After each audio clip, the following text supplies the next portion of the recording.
真是绝代佳人，班布尔善，我要好好赏你。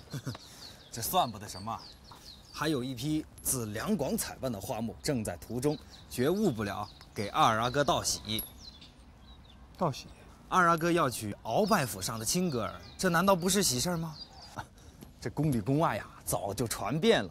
到时候赏奴才一杯喜酒，奴才就知足了。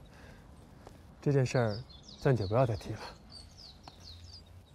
嘿，出了什么变故呢？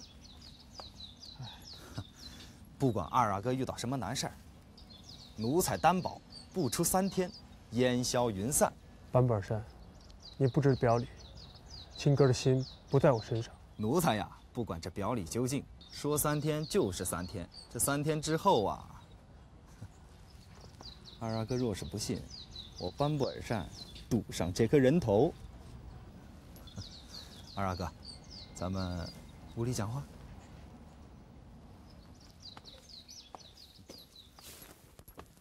近来朝廷出了些大事儿，二阿哥没有听说吗？略有耳闻，说是苏可萨哈意图谋反，图谋不轨。非也，苏可萨哈只是替罪羊。这争斗双方，一方是鳌拜，一方是皇上。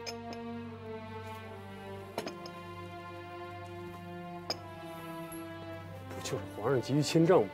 也不至于闹到这个份上吧？这确实也怪皇上太着急了些，加之又有苏可萨哈从旁唆使，恨不能几日之内就想独断朝纲。可是老祖宗能放心吗？于是乎，一柄尚方宝剑交到了鳌拜的手里。他鳌拜也发了狠呐，先杀苏纳海，后杀苏可萨哈，这就更加得罪了皇上。如今他们已是剑拔弩张，水火不容了。这怎么办？物极必反，皇上正一步步走在绝路上。什么意思？这苏可萨哈一死，鳌拜的权势就更加如日中天，天下兵马10之6、7都在他鳌拜手里，加之又有老祖宗给他撑腰，无论如何也容不得皇上胡闹啊！如今他一纸将令，5万兵马正往京城而来。他做什么？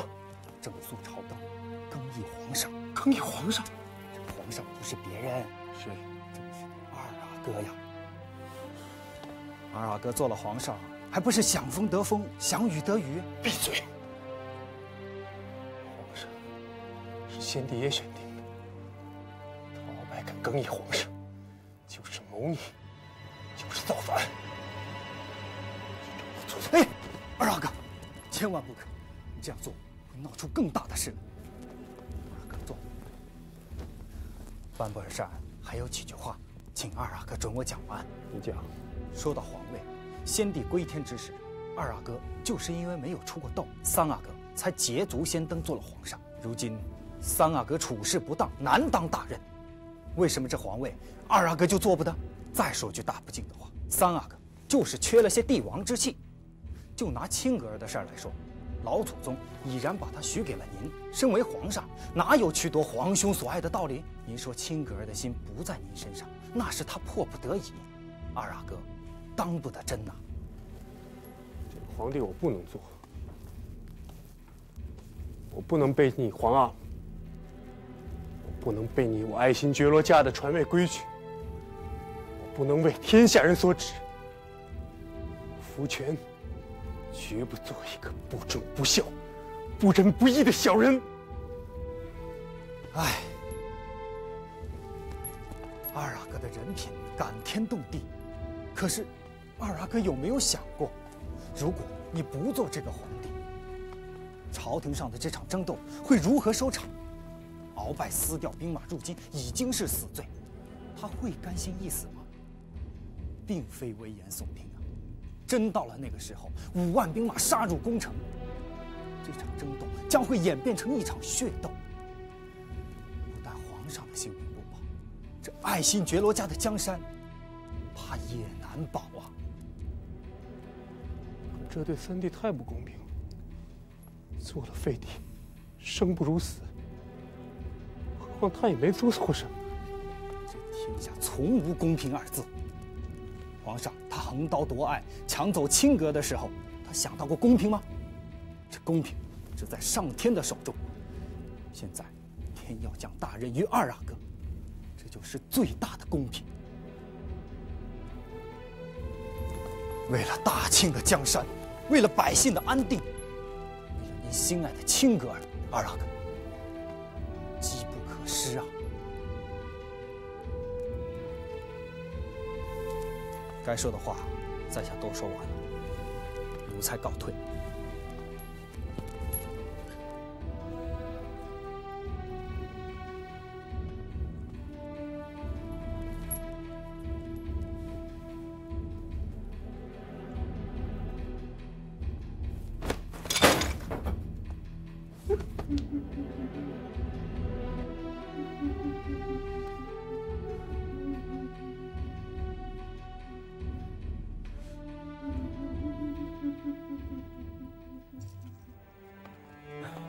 真没有想到，事情会闹到今天这个样子。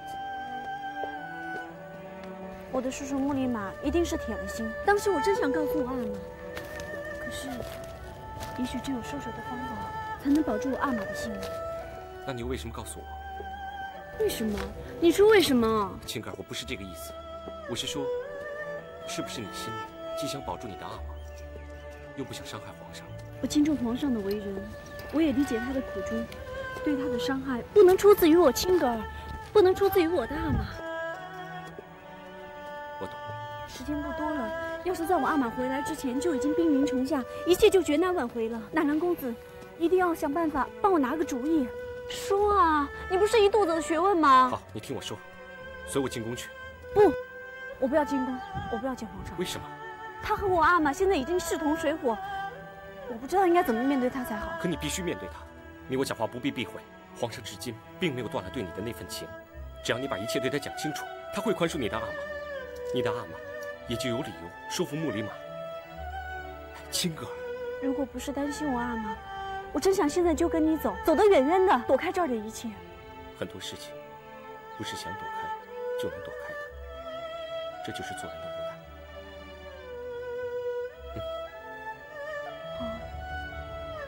就如你说的。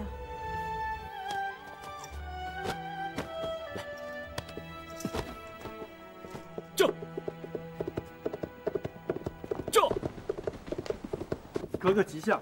王二哥哥到底怎么了？二阿哥不知为什么，又是发脾气，又是讨酒喝，谁也劝不得。奴才们不得已才想起了去请格格。是不是你们哪个惹他生了气了？没有，二阿哥对奴才一向好得很。有谁来过这儿吗？没有外人，只有内大臣班布尔善。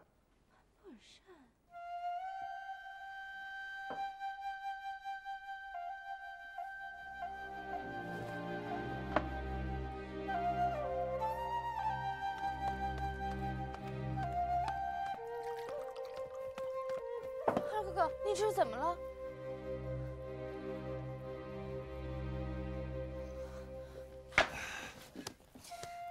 你可是从来不喝酒的。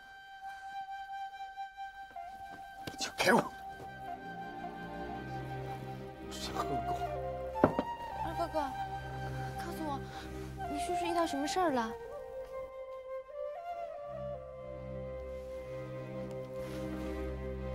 又是为了青格儿？妹妹的眼睛不要问。我偏问，偏问，偏问，偏问，偏问！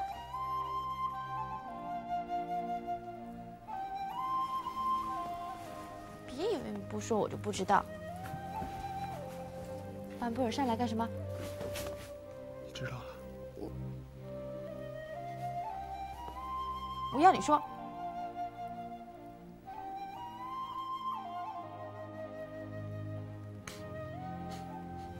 我的好哥哥，别这样啊！遇事憋在心里会憋坏身子的。来，有什么事儿跟妹妹讲。哼，你放心，我绝对不会把你的事儿告诉任何人的。二哥，我自小就没跟人家争过什么，没伤害过人家什么，我只想平平和和、安安稳稳的过我自己的日子。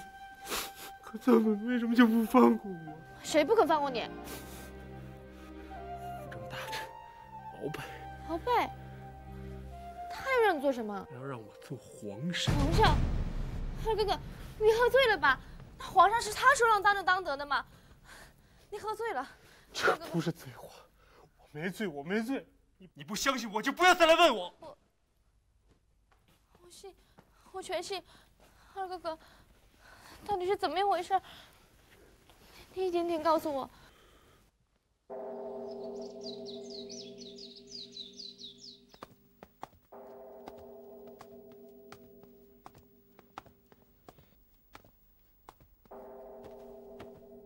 奴才叩见皇上。青格儿叩见皇上。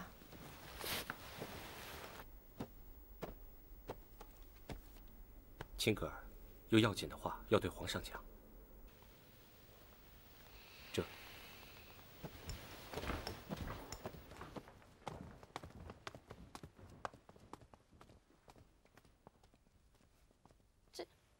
这些都是真的吗？上哪儿去？我要去告诉皇阿奶。不用去了，皇阿奶的心思，我猜得透。你猜透什么？事情到了这一步，他老人家也只有答应鳌拜，废掉皇上。可我夫君不能屈了我自己的心。好妹妹，告诉我，如果是你，你会怎么做？不要问我，你们都是我的好哥哥。我依然打听主意。我不要听，我不要听你的任何主意，因为不管什么主意，都会伤害到你们其中的一个人。可你叫我怎么办？听我的，先别把这件事情传出去，我会想办法从旁探测老祖宗的口风。二哥哥，你答应我。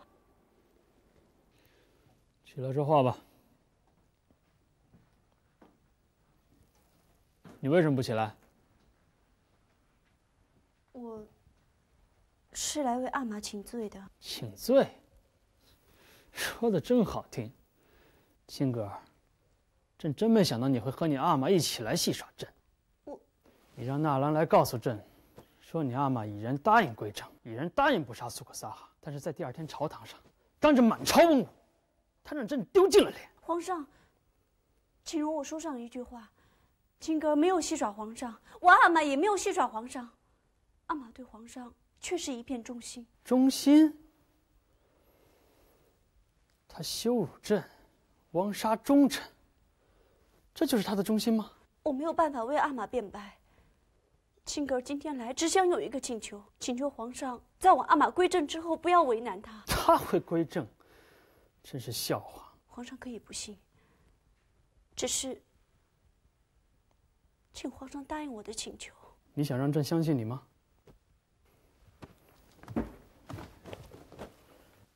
那就把你阿玛的所作所为都说出来。我不知道皇上说的是什么。那调进京城的5万兵马是不是你阿玛所为？是我的叔父穆里玛。他想干什么？他说，为了防止苏克萨哈的属下作乱。胡说！穆里玛必定是受了你阿玛的主使。不是这样的，真的不是这样。阿玛已下令让兵马退回驻地，青格儿以性命担保。阿玛对皇上绝无二心。阿玛已经亲口对我说，几天之后他会交出府城的一切权力归正给皇上，然后辞去一切官职，返回故土。只希望皇上能够让他安度晚年。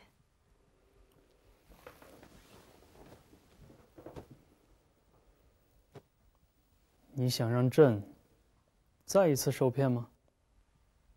几天的时间，转瞬即逝。青格不想再做解释。好，只要你阿玛言而有信，朕绝不会亏待他。谢皇上恩典。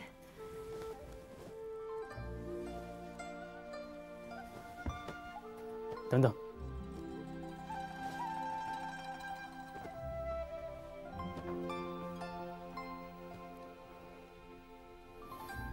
青格儿，朕没有一天不再想你。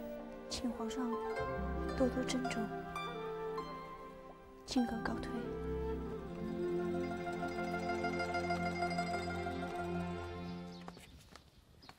妹妹，慧姐姐，慧姐姐已然给皇阿奶请过安了。快去吧，老祖宗正念叨你呢。妹妹怎么了？像是什么心事啊？慧姐姐，我有件事你答应我，千万不要说出去。瞧你这副吓人的样子。这件事的确吓人。鳌拜调兵进京了，他要立我二哥为帝，废掉皇上。废掉皇上？嘘，千万不要告诉任何人，尤其是不能告诉皇上。慧姐姐，你说我该怎么办？二哥和三哥都是我的好哥哥，他鳌拜为什么要挑起这样的事端？我恨死他了！要是皇上不肯答应呢？我的好姐姐，既然调来重兵，还由得了皇上吗？好了，我先去见皇阿奶，有空再去找姐姐。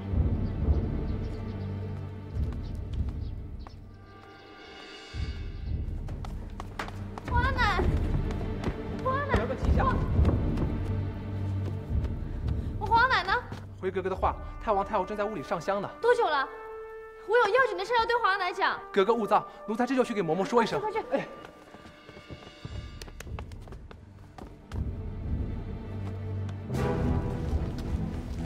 主子，那条路是往乾清宫的吧？主子忘了吧？那个旨意，嫔妃娘娘们是不准上前头见皇上的。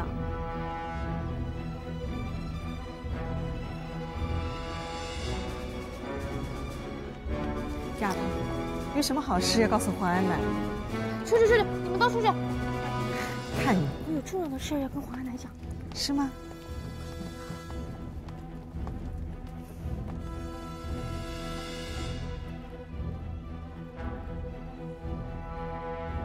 皇阿奶，您快想想办法呀！您不会答应鳌拜吧？朝廷的事宜不多。丫头，这件事情你没有告诉他？我告诉了慧姐姐，不过我嘱咐了她，叫她不要告诉皇上。这丫头，你让她不说，她就不说了吗？她毕竟是皇上的嫔妃，这样大的事情，你快去储蓄宫传我的话，告诉纳兰慧儿这件事情是误传，让她不准说出半个字，尤其是对皇上。知道了。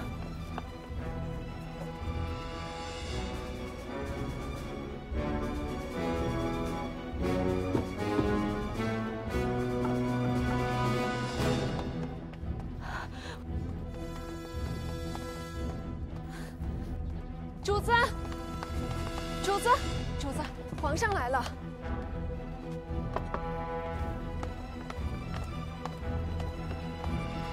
奴婢恭迎皇上。快起来！朕今天心情极好，来陪朕喝几杯。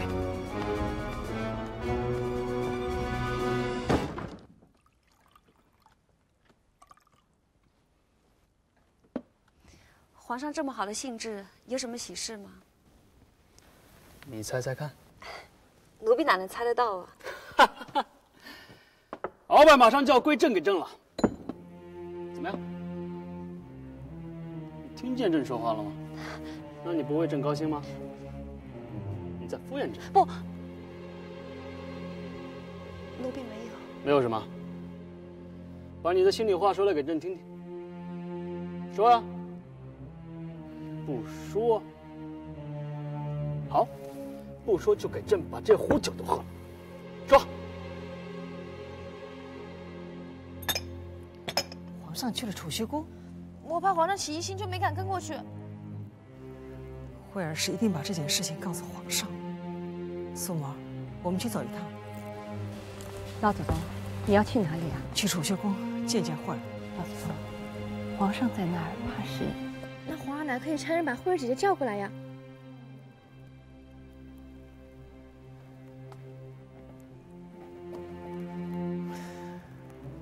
只是保不住火，由他们去吧。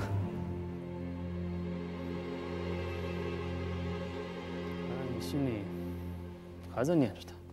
杨九公，奴才在。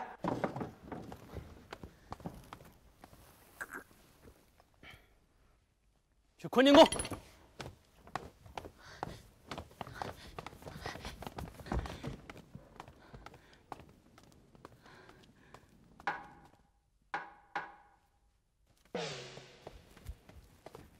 老祖宗，太原们送来了2道急报。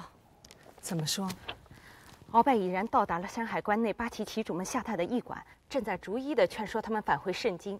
太原们在那里还发现了安亲王府派去的特使，果然不出我料。另一者呢？太原们说，奉调进京的兵马没有返回驻地，他们正在加速地向这里进军，估计2天内可达京城。老祖宗，看来事情越发明了了。如果鳌拜不能劝说众旗主返回盛京，乐乐就会和木里玛的军队连成一伙，逼皇上退步。鳌拜会跟他们勾搭在一起吗？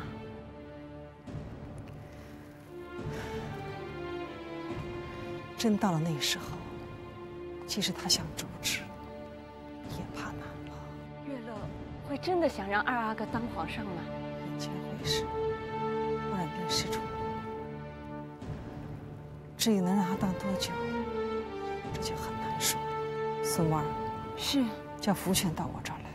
哎。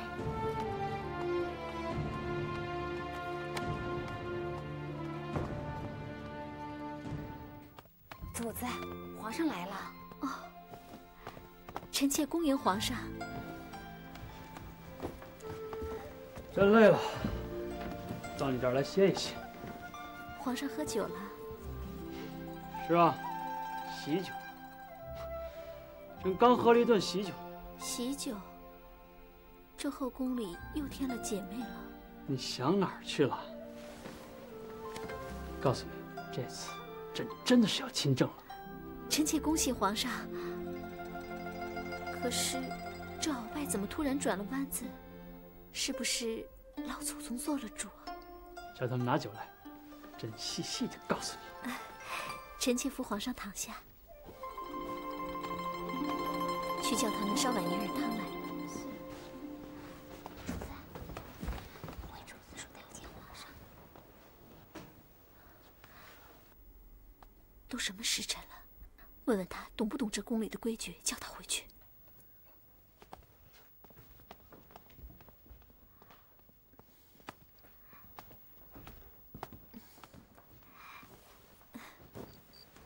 皇后娘娘有话，请您回去。我有紧急事情要见皇上。惠主子，您别忘了自己的身份。大半夜的到坤宁宫来找皇上，您就不怕？事情实在紧急，再急奴婢也帮不了您。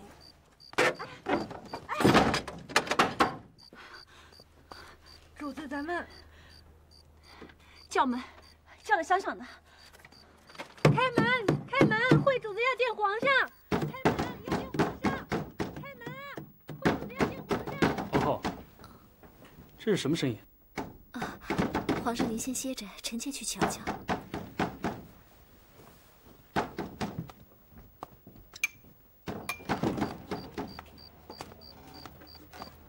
主子，还是他。劝他走，告诉他不要由着性子坏了宫里的规矩。皇后，到底是谁啊？是慧儿妹妹。皇上，要是老祖宗知道了，能有他的好吗？你叫他进来见朕。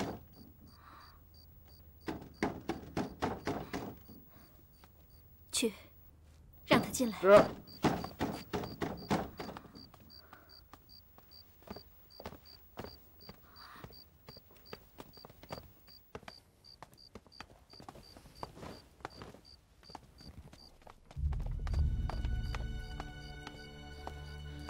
奴婢拜见皇上，拜见皇后姐姐。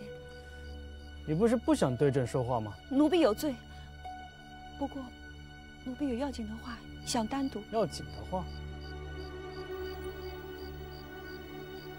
皇后，你先回屋吧，朕马上就来。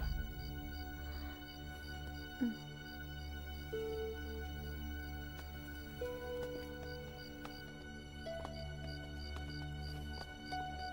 起来讲吧。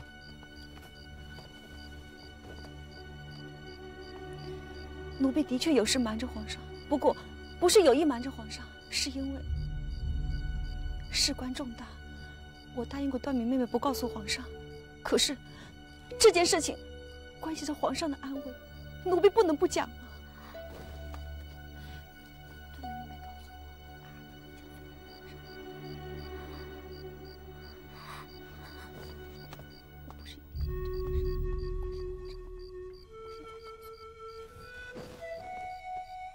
不可能，奴婢也不想相信。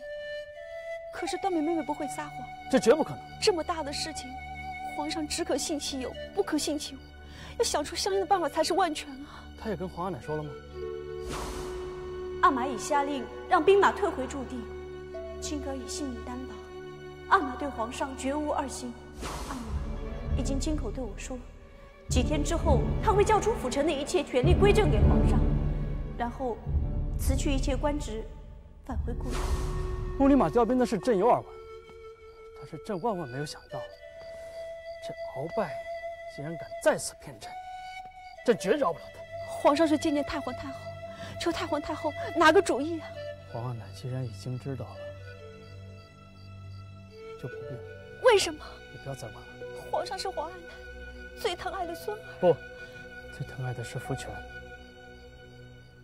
在皇阿奶眼里，朕和福全谁做了皇帝，是一样的。不会是这样，老祖宗那不会容忍鳌拜。你又错了。如果没有皇阿奶默许，鳌拜绝不敢如此胆大妄为。奴婢想不通，这到底都是怎么回事？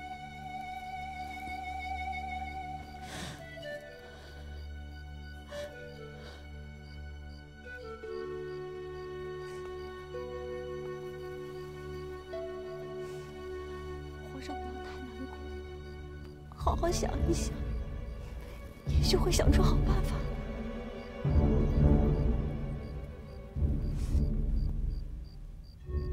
你的眼泪是为朕而流的吗？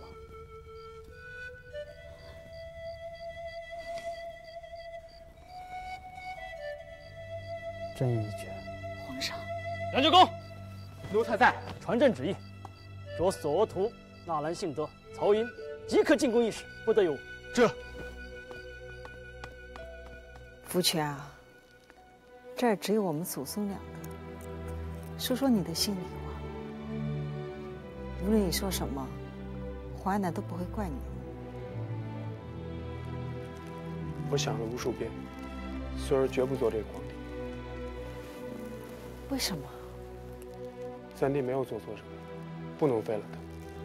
作为兄长，我只有帮他，不能做这种不仁不义的事情。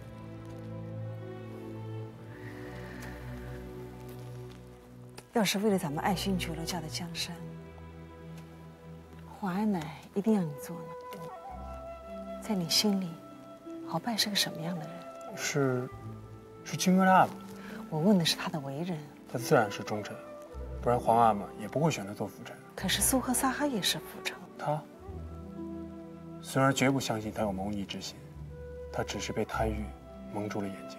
我的好孙儿，倘若你放着皇上都不肯做，恐怕你这心里就没有什么心愿了吧？有。是什么？娶回我心爱的亲哥。唉，咱们爱新觉罗家的男人啊，都困在一个情字上。好，用不了多久，我会让你心愿成真的。谢皇阿奶。福全啊，眼下情形非比寻常，你暂且避一避，不要见任何人，也不要随意说什么，记住了吗？记住了。可鳌拜的大军就要兵临城下，这可怎么应对啊？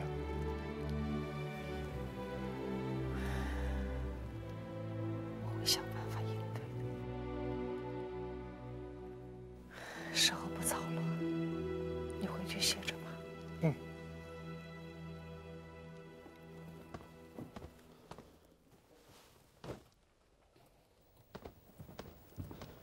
皇后，你到外面去，不准任何人接近这间屋子。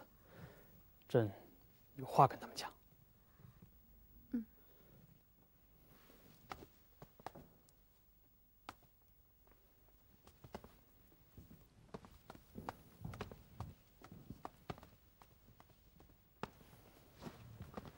皇上，皇上，朕不能再忍下去了。朕要立刻除掉鳌拜，都断长康。除掉鳌拜？主子不可怒而行事，眼下军权都在鳌拜的手上，所以朕才把你们3个人叫来，谋划一个可以除贼的办法。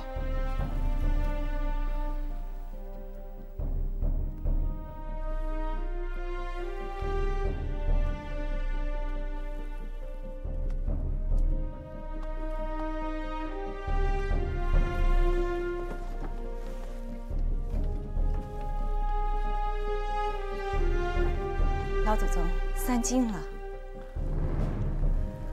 我想在这儿静一静，你先回去歇着吧。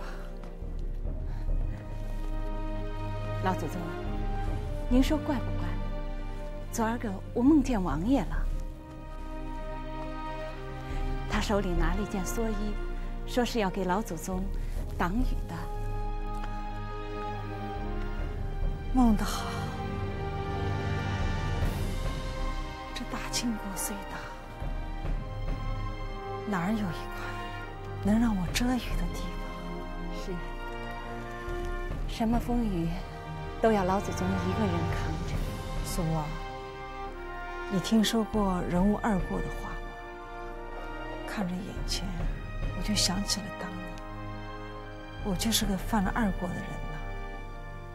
老祖宗，您想起当年什么了？当年我把福临当成孩子，做了很多傻事，以至于让他跟王爷针尖对麦芒了。可现在不也是吗？我把玄烨当成了孩子，弄得他和鳌拜水火不相容的。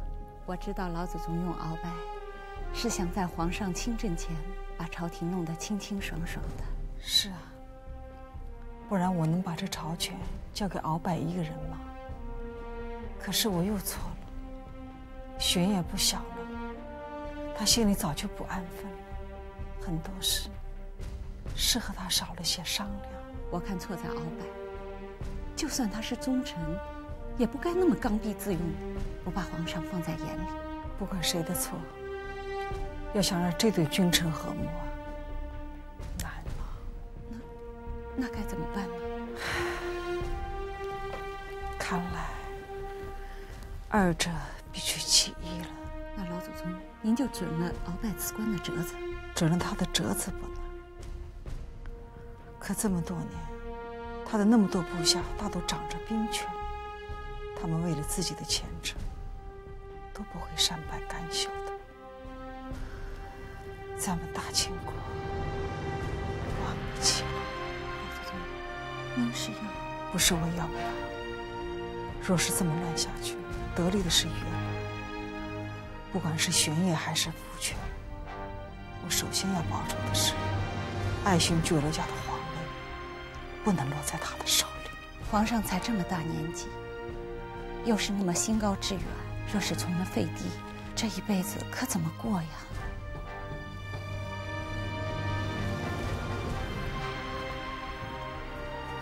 多尔衮，担心的事就要来了，就要来了。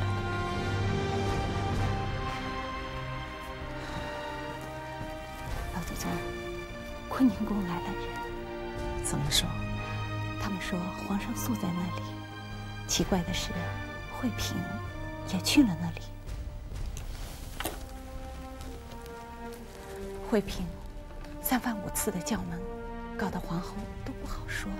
看来惠儿这丫头还是赶到了坤宁宫，把段命的话告诉了皇上。快去！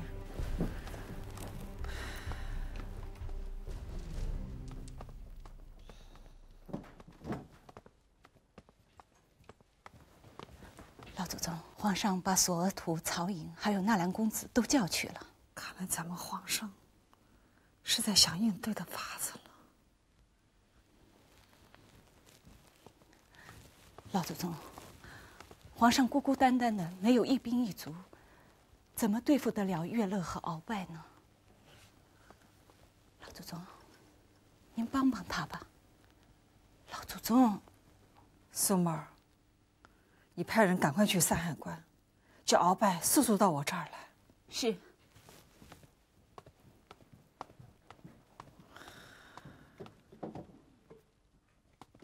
满朝文武战将千员，难道就没有可用之人？抬上来。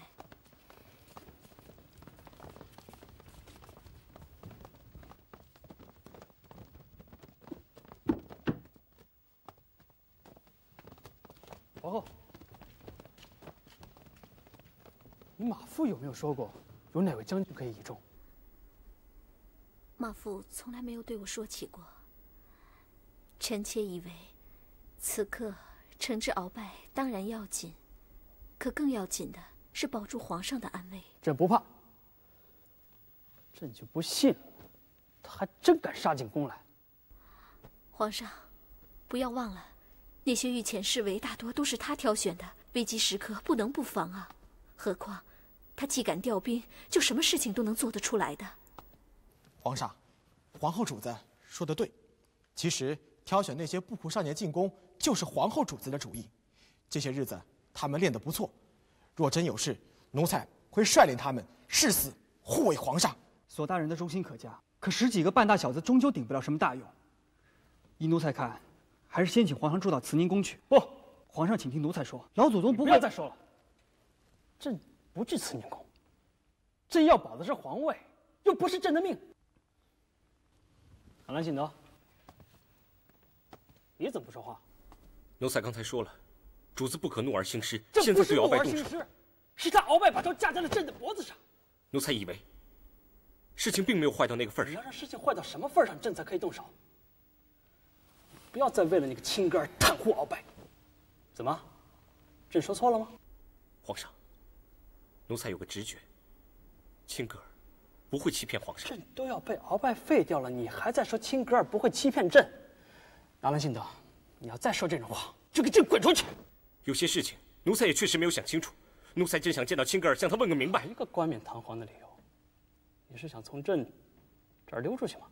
奴才对皇上从无二心。好，你既然想让朕相信你，你就拿出个除掉鳌拜的办法来。皇上，纳兰有个办法。那天我们喝酒时，他对我说：“子清，酒后闲谈当不得真的。”他跟你说什么了？他问我，知不知道鳌拜的鳌字怎么个讲法？他说，若是鳌拜败在皇上手中，就必定坏在这鳌字上。鳌字，这鳌，不就是海里的大鳖吗？好主意。曹公子，什么主意？你没听说过瓮中捉鳖的典故吗？拿来信德，快把你这个主意给朕好好讲一讲。奴才是说，倘若事情真到了不可收拾的地步，唯有除掉鳌拜，力保皇上。可鳌拜如日中天，要想叫他就范，绝不能大动干戈。最好的办法是在宫内布下罗网。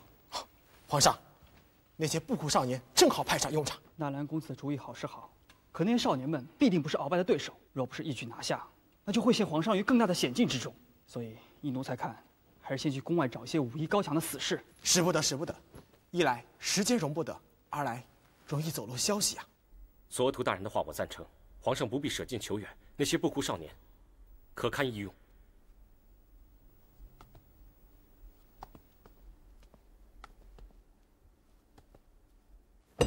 朕已决，就用他们。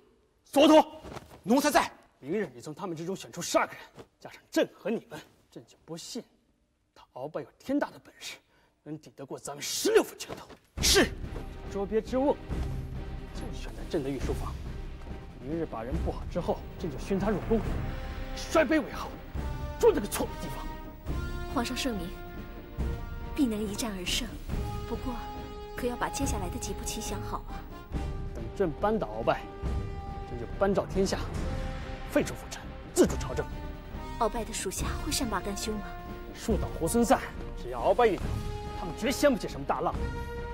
皇上说的一点没错，一条道走到黑的人料也不多。只要皇上一亲政，就可谓胜券在握了。皇后，到酒。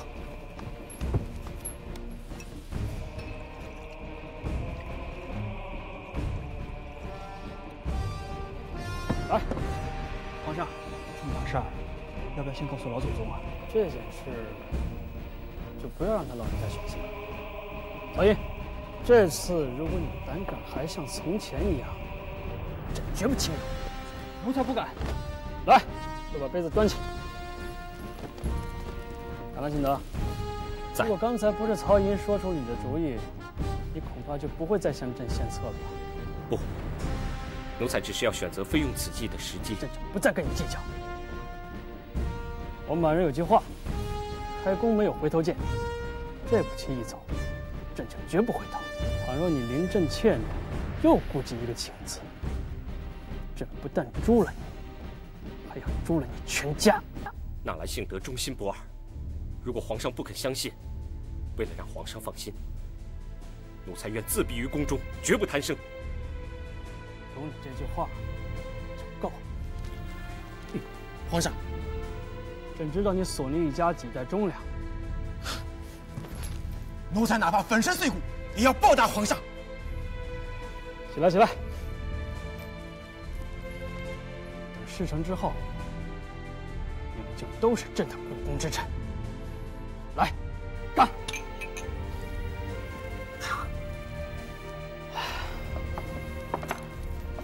时辰不早了，你们赶紧回去吧。奴才告退。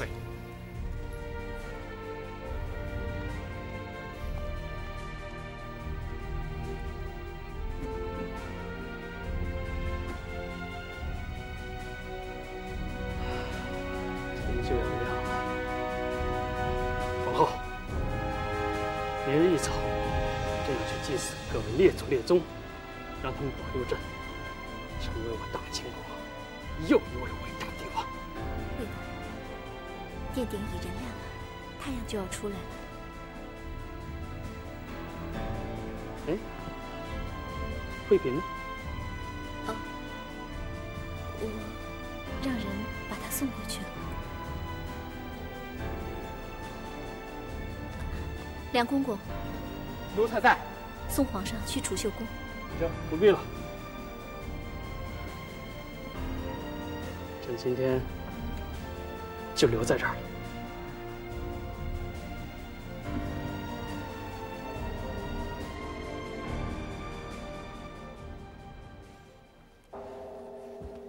格格，曹公子在宫门外呢。叫他进来呀！这一大早的，若是让人看见，哎，格格，格格，格格。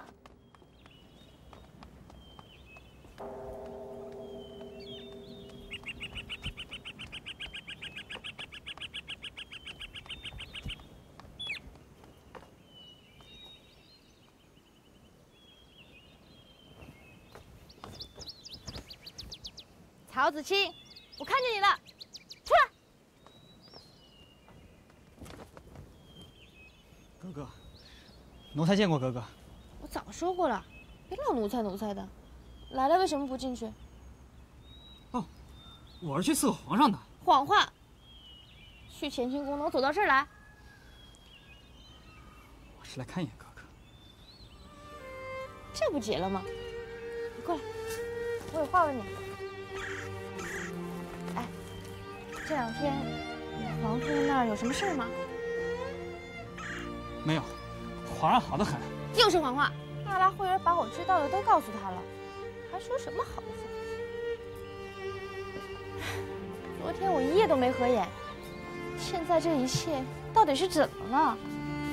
我知道皇上那脾气，他可不是个逆来顺受的人。皇上是够苦的，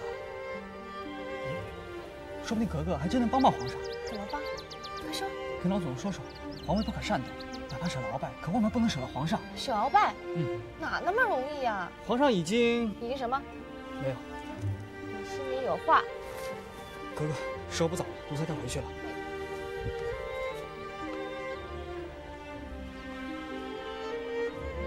格格，万事难料，奴才一大早来看格格，就是为了对格格说，千万珍重。子清，曹子清。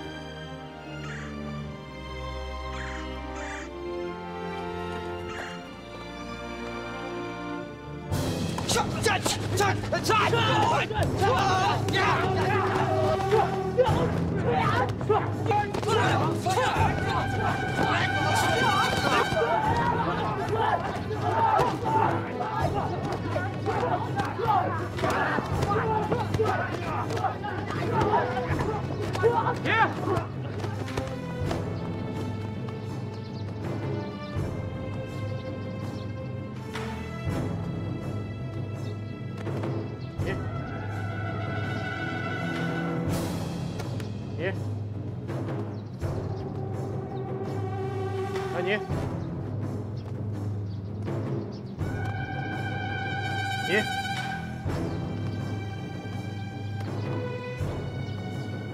哎你，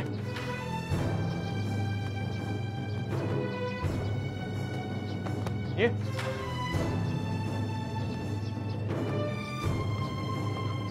皇上。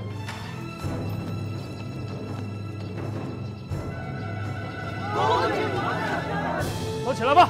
谢皇上。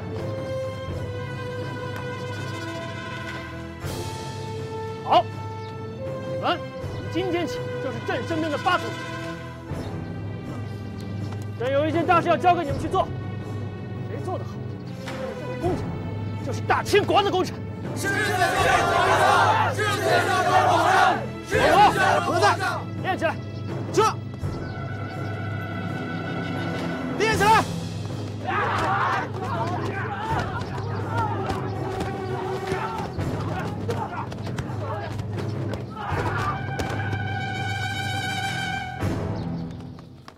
我阿玛呢？她在哪？在书房里。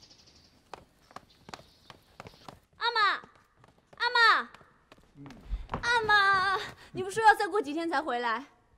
阿玛接到了太皇太后的遗旨，正要进宫去。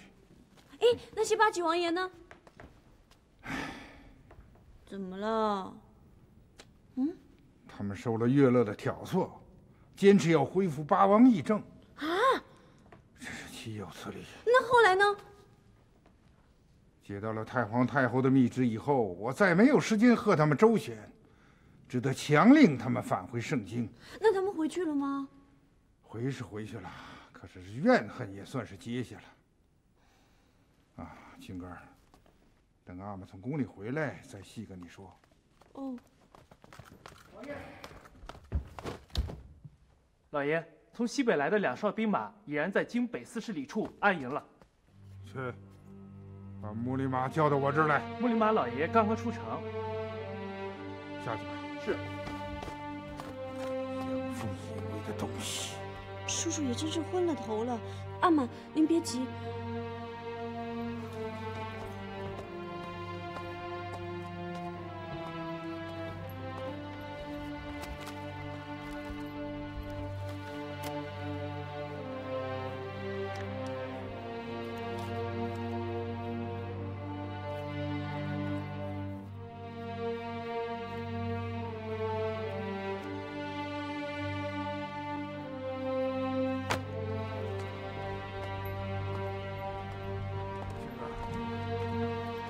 即刻进宫，将这道密折亲手呈给太皇太后。阿玛，您不是要自己进宫的吗？我必须先出城去，让你的叔叔退兵，否则我无法去面见太皇太后。可是您一定要亲自去吗？这2哨兵马由穆里马统帅多年，我不亲自去，他们是不会退兵的。可是我担心阿玛。去吧，不必为阿玛担心。记住。 这道密折十分重要，星儿，到了宫里要处处听话，不要耍小孩子脾气。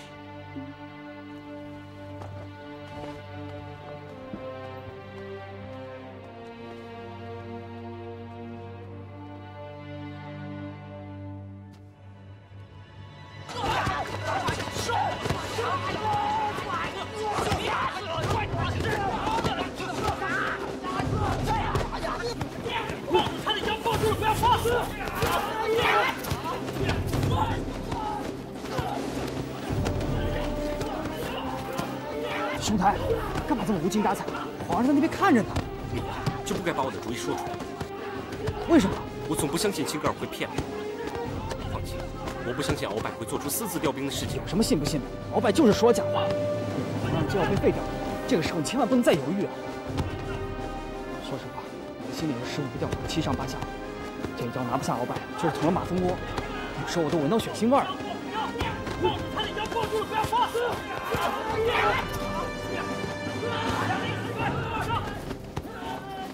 好，进去！皇上，这群少年的确是可用之才，擒拿鳌拜万无一失。大王，你认为呢？奴才以为还是要多加几分谨慎。朕要的不是谨慎，是拼死一战。战败了，大不了就不做这个皇上。走走，快才在。把镇主大人拿来，朕来领教你的这群神兵天将。这。奴才愚钝，以致局面如此不堪。城外5万大军兵临城下，城内窥伺皇位的乐乐之流推波助澜，皇上则陷入了岌岌可危的险境之中。这一切让奴才心如油煎。奴才之弟穆里马胆大包天，已然犯下了不可赦免的大罪。此时奴才正赶往兵马大营，要他们即刻退兵。然而危机已然筑成，乐乐8旗旗主会借此重提八王议政的旧制，致使皇位虚空，皇上亲政无日。奴才思忖再三，唯有老祖宗携皇上出面，使奴才以死罪，才能重立皇威，力保皇位不致旁落。奴才此生唯有一个遗愿，请老祖宗善待可怜的亲哥儿。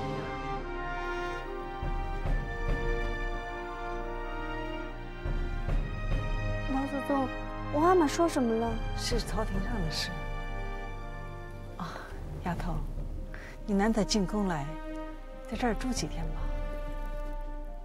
老祖宗这儿不好吗？不，最近我阿玛很累，我想回家多陪一陪她。我会让人去关照她的。待会儿段敏就过来了，这丫头啊，3天2头在念叨着你呢。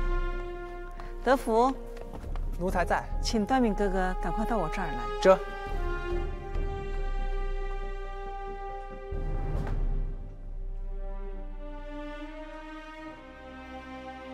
我委屈了你们。我还记得你们在花本开放时的脚印。别怕，从今往后，我福全再也不会把冤气撒到你们的身上。雪，二哥哥，来，我给你抱一下。不要你管。二哥哥。段敏，我叫你不要说，你还是把我的事情告诉了皇上。我没有，我只是告诉了惠姐姐。惠嫔是皇上的嫔妃，你告诉了她，不就等于告诉了皇上吗？我根本就不想要这个皇位。她知道了，我又不能向她解释。你说她会怎么想？那你为什么不能去解释啊？皇额乃向我发了禁口令，不许我出这间屋子，不许我出去见皇上。你不是去打探皇阿奶的口风吗？我知道，为了这份江山，他们也只有把我推上那个皇位了。可我不能，我不能违背我做人的良心。二哥哥，你千万别这么想。我们这么多兄弟姐妹，有谁能想怎么样就怎么样？做不做皇上更由不得你自己了。你不做更好，做了也没人会责备你的。我真不知道，出了这件事儿，我还怎么去见三弟？都怪那个娜拉慧儿，她向我保证绝不说出去的。恨死她了！启禀格格，那位青格尔小姐已经进宫了，老祖宗让你即刻回去。我知道了，都是她阿玛搅了一团糟，她有心进宫来。妹妹，这怪不得青格。行了，二哥，我走了。妹妹，二哥哥是不是有话要带给他？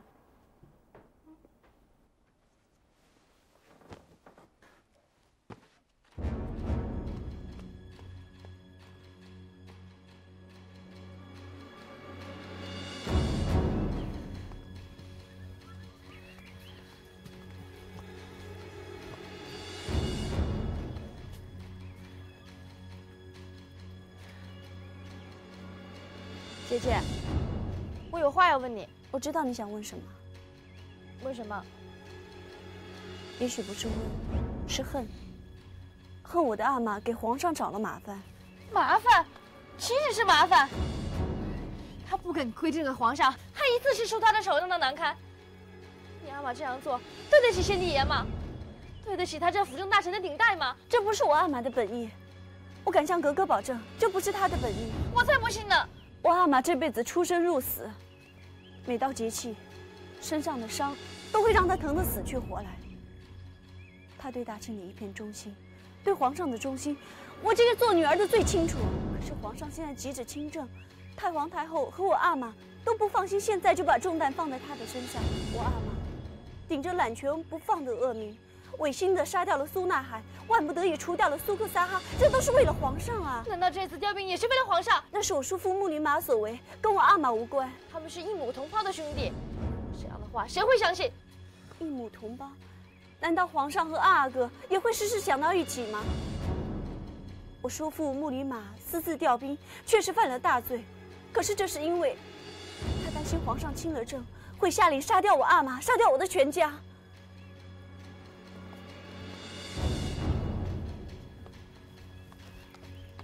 这事儿，皇上知道了吗？谁告诉皇上的？那个娜拉慧儿。娜拉慧儿，我从二哥那里听到后，就告诉了他。二哥，他也知道了这件事儿。嗯。你要去向他们请示吗？事情到了这个地步，我就算浑身长嘴，也没有办法为阿玛辩白。那现在皇上怎么样？我还没敢去见他。刚才听乾清宫的奴才们讲，皇上一大早在做布库游戏。布库游戏，他的苦没地方讲，没地方诉的，也许摔打心里面痛还行。格格是说皇上知道了目前的状况，在坐等着废掉他？不会，我的皇哥哥从小就是个不认输的人。那格格知道做布库游戏在什么地方吗？在西边的宫院里面。那我们过去瞧瞧。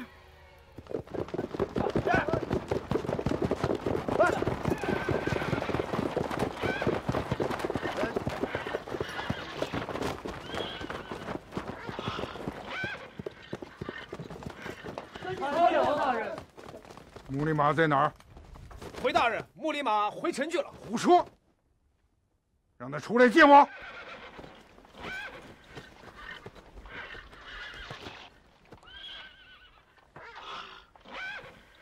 塞德本，卑职在。不在你的兵部好好当你的尚书，竟然也搅到这无法无天的事情当中，老夫栽培你真是瞎了眼。大人，塞德本就是不忘大人提拔之恩，才不能不来。还想狡辩？你就等着回府听参吧。大人，穆里玛到底在哪儿？拿下！这，放了他们！哥，我不是你哥哥，知道哥哥会怪我，可我不能眼看着哥哥走上绝路啊！住口！我鳌拜一世忠良，一条性命算得了什么？难道就只是一条性命吗？小弟也曾追随哥哥出生入死，还有这些追随哥哥多年的属下，难道哥哥就忍心断了我们的活路啊？那是你自作孽不可活！你马上去给我下令，即刻拔营，依原路返回，违令者杀！既然哥哥为了一个虚写的忠字如此狠心，那就请哥哥提着我的人头回宫去了。敖公，敖公，知道你会在这儿，这事情闹得大了。我视敖公为尊长，穆里玛又是我结拜的兄弟，怎能不来看看呢？这一片好心，恐怕是出自安亲王爷的吧？敖公多心了，这是军中大帐，不是你该来的地方。来人，来，送班布尔善大人回城。慢！敖公虽不成情，可是有几句话，在下不能不讲。敖公忠勇可嘉，令人佩服之至。然古人云：“识时务者为俊杰。”如今5万大军兵临城下，敖公的大错已然铸成，杀了穆里玛兄弟，就能洗清敖公私调兵马、谋篡皇位的罪名？何况此等于忠，于国无益，于家无益呀！再看看这些多年追随的部下，他们都是上有老母，下有妻儿，敖公就忍心让他们同赴阴曹吗？老夫自然会在太皇太后面前为他们开脱。只要皇上一亲政，敖公还能不能见到太皇太后都很难说了。若是敖公不能保住自己，为他们开脱就无从说起呀。话再讲回来，事情做就要做到底。废了3阿哥，换上2阿哥，难道就不是爱新觉罗家的江山了？只要能做到这一步，山穷水尽就会变成柳暗花明。敖公仍旧还是我大清朝的股肱之臣呐。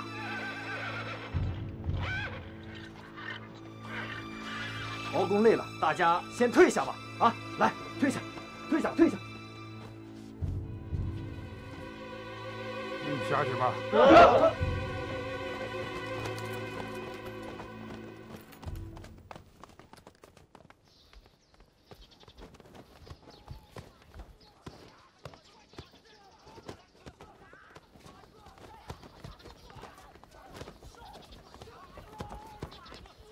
哥哥，皇上有旨，任何人不得入内。不要命了吗？闪开！奴才不敢抗旨，请哥哥后退。那你去禀告皇上，就说我们来了。奴才不能擅离职守，请哥哥恕罪。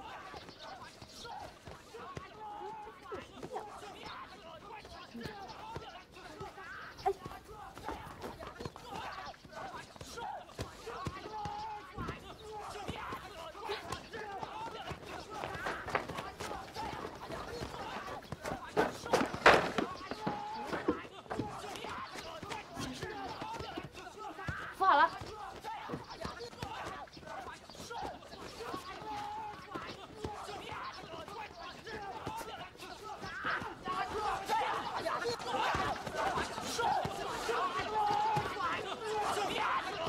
姐姐，你看见什么了？哎，怎么样？来，姐姐！是你。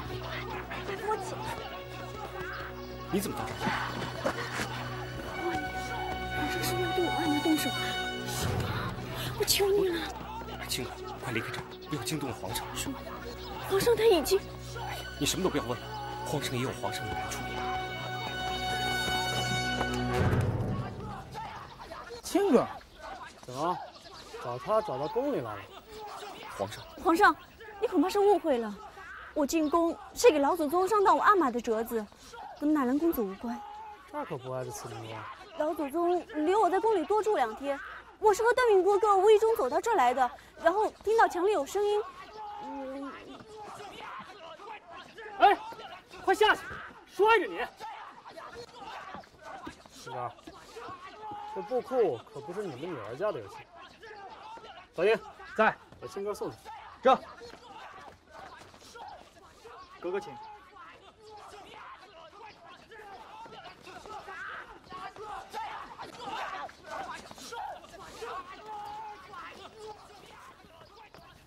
姐姐，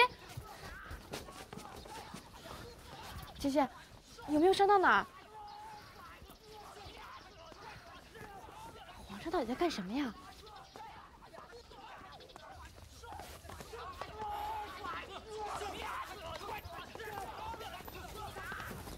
皇上，夜长梦多，奴才以为是该到了动手的时候了。小英在，你去扳指，让鳌拜立刻进宫。奴才一个人去啊？你害怕了？皇上不怕，奴才也不怕。奴才只是怕鳌拜起了反心。朕别的不管，你只要让鳌拜进宫就可以了。这，去吧。朵朵在鳌拜进宫之前，不准青哥儿迈出宫门一步。奴才明白。兰信德，奴才在。去书房布置，不准露出任何蛛丝马迹。这。一辈子的障碍，就在此一举。这。拦我？你知道我是谁吗？小姐不必多言，奴才只是奉旨行事，我们只认出入宫禁的药牌，不认人。顾家府上有要事，我必须马上回去。这个好办，请小姐回去请旨，只要太皇太后和皇上一句话，奴才马上备车送小姐回府。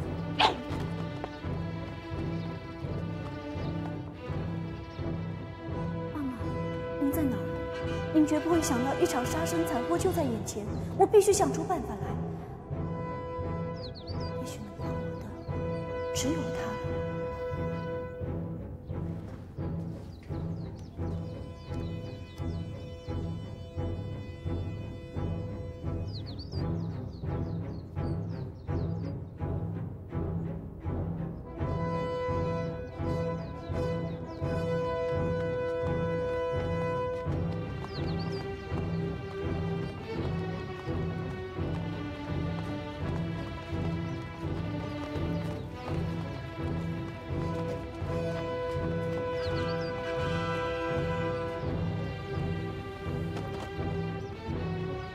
青哥，你不能让他帮你，这是株连九族的大事，你不能害了他，你不能连累了你最爱的人。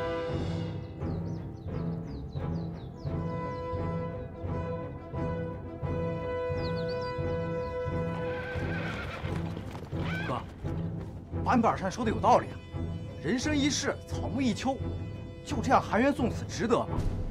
再说，不就是换个皇上，二阿哥有什么不好？将来咱们青格尔再嫁进宫，你以为他们就是换换皇上就作罢了吗？敖公，这话什么意思？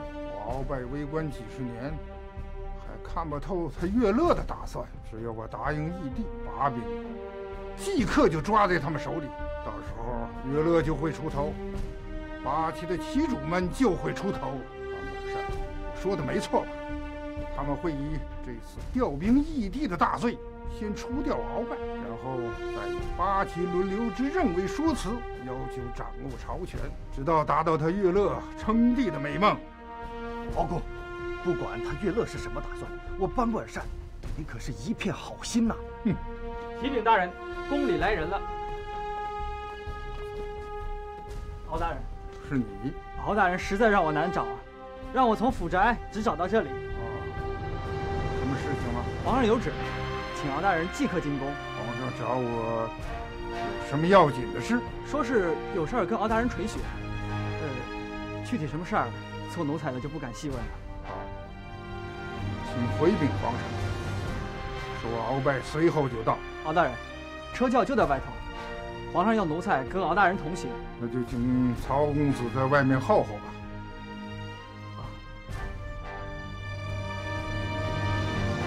哥，此时进宫绝非吉兆。敖公，刚才那位曹公子的眼神已然透出了端倪，敖公千万不能进宫。哥哥若是不肯兵谏，小弟可以下令退兵，可眼下这宫中万万禁不得啊！哥哥如果实在为难，小弟愿陪哥哥辞官归隐啊。 请哥哥三思啊！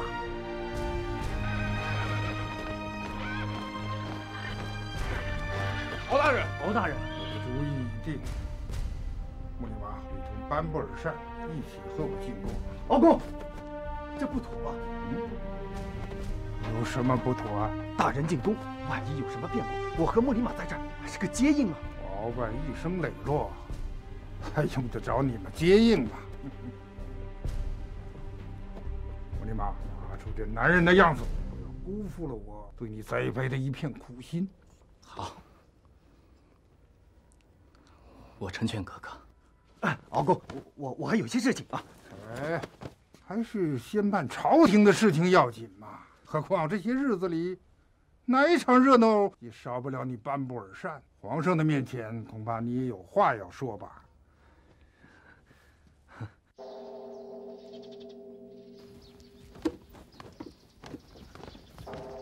启禀皇上，奴才这就去禀报。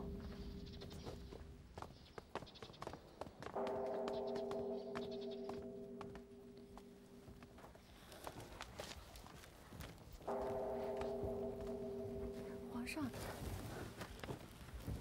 朕看看你在读些什么。臣妾只是随意翻翻，实在没有心思看下去。你还在为朕担心啊？朕看见你上次的眼泪就够了，不必为朕担心。 风波已然过去了，快了，过不了几个时辰，这紫禁城里就会发生一件惊天动地的大事，足可青史留记，传之后人。你不觉得好奇吗？不想问问是件什么大事？奴婢从皇上的眼睛里已经读到了。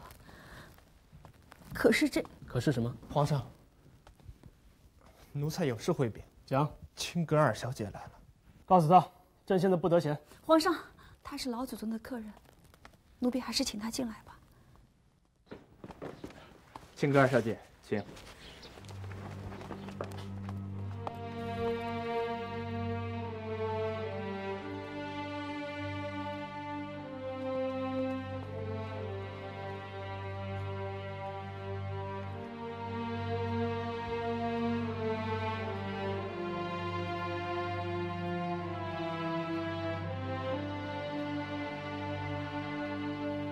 金格尔见过皇上，见过惠主子，快请起。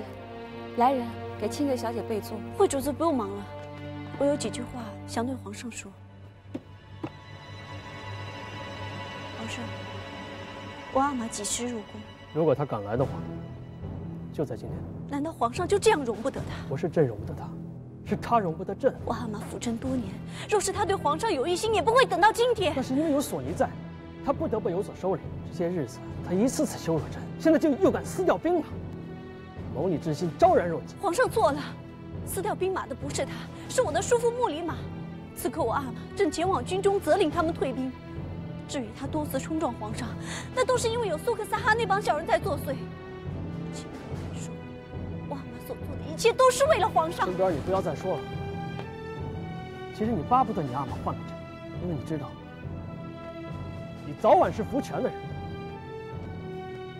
你阿玛要立福全为帝，也正是因为他要做国丈，他要做像多尔衮一样的皇父摄政王。难道朕说的不是吗？你什么时候钟情过朕？你爱纳兰性德是假，你的心一直就在福全那儿。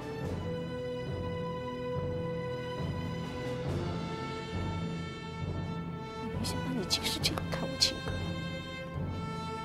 好，就让我陪我阿玛去死吧，反正我亲哥儿本不该活在这个世上。一副可怜的样子。你知道这个世上最可怜的人是谁吗？是朕。朕最尊敬的人是皇阿奶。皇阿奶最疼爱的却是福全，朕最心爱的女人是你亲哥儿，但是你对朕却从无半点爱心。朕做了8年皇帝，做了8年任人摆布的傀儡，可能福全做了皇帝不会亏待朕，但是大丈夫不能顶天立地，莫如死。朕再也不能忍下去了，哪怕拼个鱼死网破，朕也要奋力一搏。倘若你们明天在太和殿上看不见朕在指点天下，那你们就会在先帝的灵旁看到一座新坟。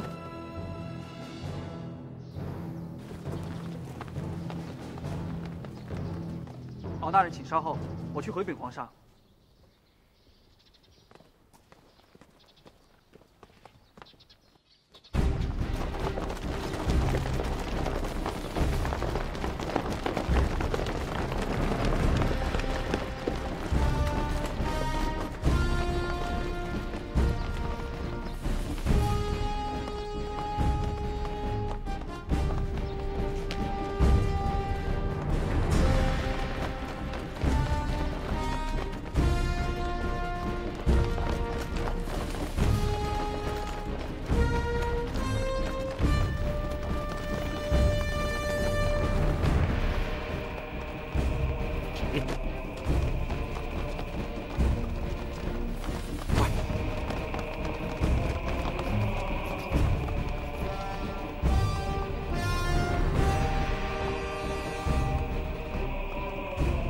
这里都已就绪，请皇上放心。这边，这里，这儿，还有这儿，这儿。奴才吩咐过，摔杯为好。皇上，千万自保。告诉他们，第一个打的鳌拜，朕重重不赦。这。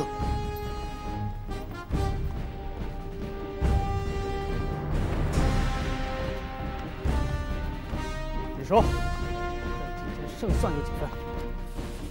既然皇上已然下定了决心，再加几分胜算，怕就多余了。答得好！你看，朕算得上是气定神闲吗？奴才不是皇上肚子里的虫。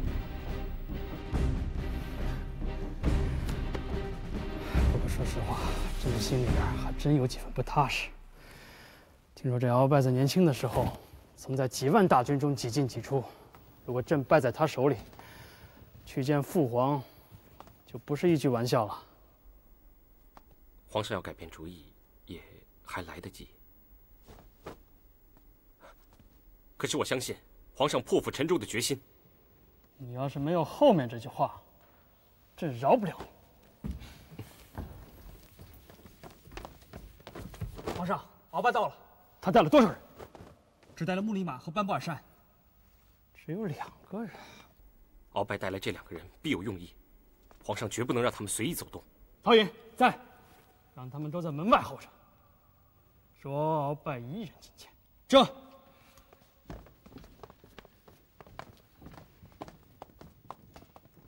左统。奴才在。跟门口的侍卫说，只要里面一动手，立刻把木里马和斑布尔山拿下。这。皇上，这是奴才为你备下的。鳌拜非同寻常，皇上不可不防。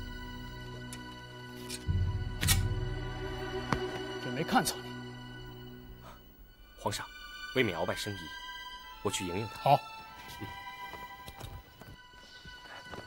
敖公，卑职内急。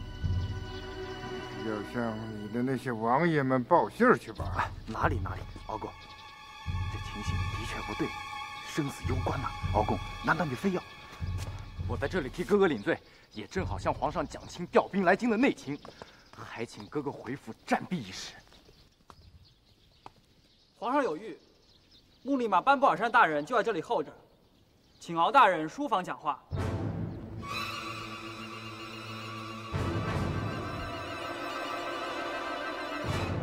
让班布尔山走脱。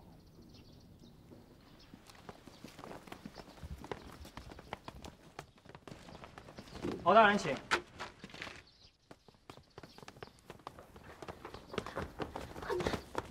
回去，快回去！青哥，你怎么在这儿？阿玛，别问那么多了，快跟我出宫去！鳌拜大人，皇上让我出来相迎。青儿小姐，这是怎么了？纳兰公子，我求求你了，放我阿玛出宫吧！我求求你了。青儿，皇上找阿玛有话要讲，你不要胡言乱语。阿玛，老夫一向敬重公子的人品，那就请公子把他送回府上。老夫拜谢了。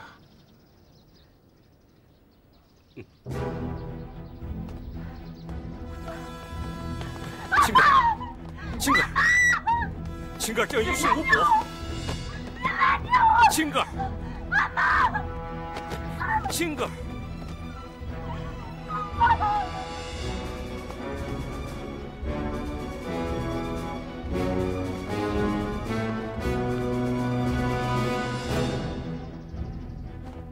敖大人，请。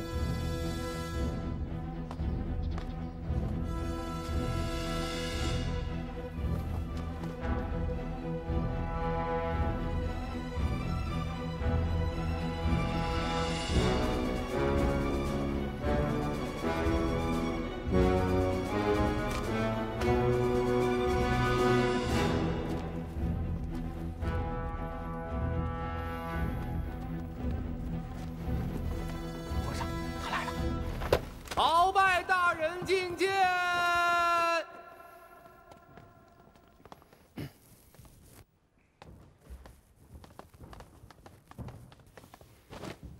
奴才鳌拜叩见皇上。你来了。皇上传鳌拜入宫，不知出了什么事情。你难道还要问朕吗？是，奴才不必问皇上，奴才知罪。罪在哪里？奴才的抛地木里马，撕掉兵马，这是为你自己。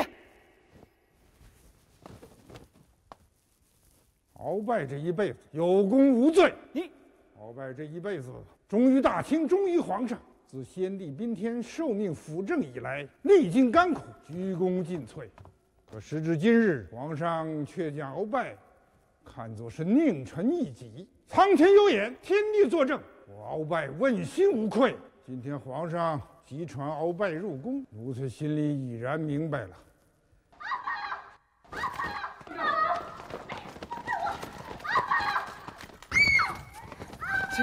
青儿，听俺们的话，快回去！回去！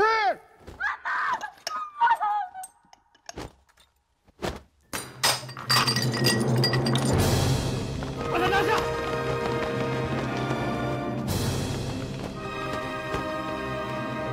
毛头小儿，鳌拜宁可死，绝不受辱。